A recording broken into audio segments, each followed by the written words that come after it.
way to deal with stress. It is called Art-Force, Empowering Military Families Through Art, and Justina Crawford-Williams is the Assistant Director of Education and Engagement at the Victoria Theater Association. Thank you so much for coming in, because this is a really interesting program. We are, of course, a military town, one of the biggest in the country.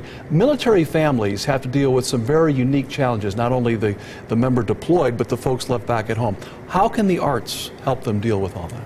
Well, our Art-Force program is very special because we focus on family, oasis, relationships, creativity, and empowerment. So we're using the arts as a creative outlet for spouses and children to come in to use these arts experiences to kind of express themselves. It's a creative outlet because they don't always get that when they're at home, because they're dealing with their families, they're dealing with the kids, paying the bills, chores, things that we take for granted as being civilians, but it can be difficult when you're dealing with deployment and reintegration and all those transitions. And this is available to, you were telling me, to both active and retired military? Yes, active and retired.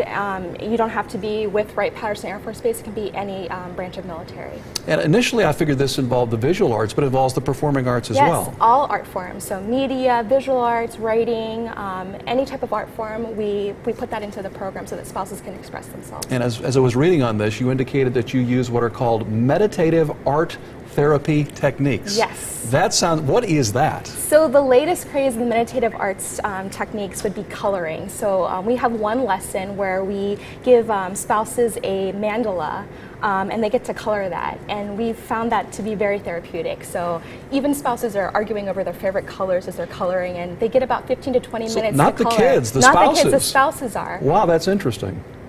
So how do you get involved? How can people get involved? I'm sure there's going to be a lot of interest in this, because as I mentioned, we've got military families abounding in this town. Well, we've partnered with Wright-Patterson Air Force Base, so we have sessions taking place the first Wednesday of every month. So actually our next session will be next Wednesday at the Chapel Family Life Center from 6 to 8 p.m. We just ask that spouses RSVP. They can either call the Victoria Theater Association or they can send an email to RSVP for those sessions. Okay, so you're observing art, but you're also creating. You're actively involved. And eventually they will display their art, as I understand. On December 2nd, we'll have our final session of Art-Force, so we'll have an exhibition and celebration for the families who've participated to display their artwork. Okay, so there it is. Art-Force. There's the phone number, and of course you can find more information as well on our website. It is wdtn.com. Justine, thank you so much for coming in. Thank you. Very interesting. Thank you. All right, Katie.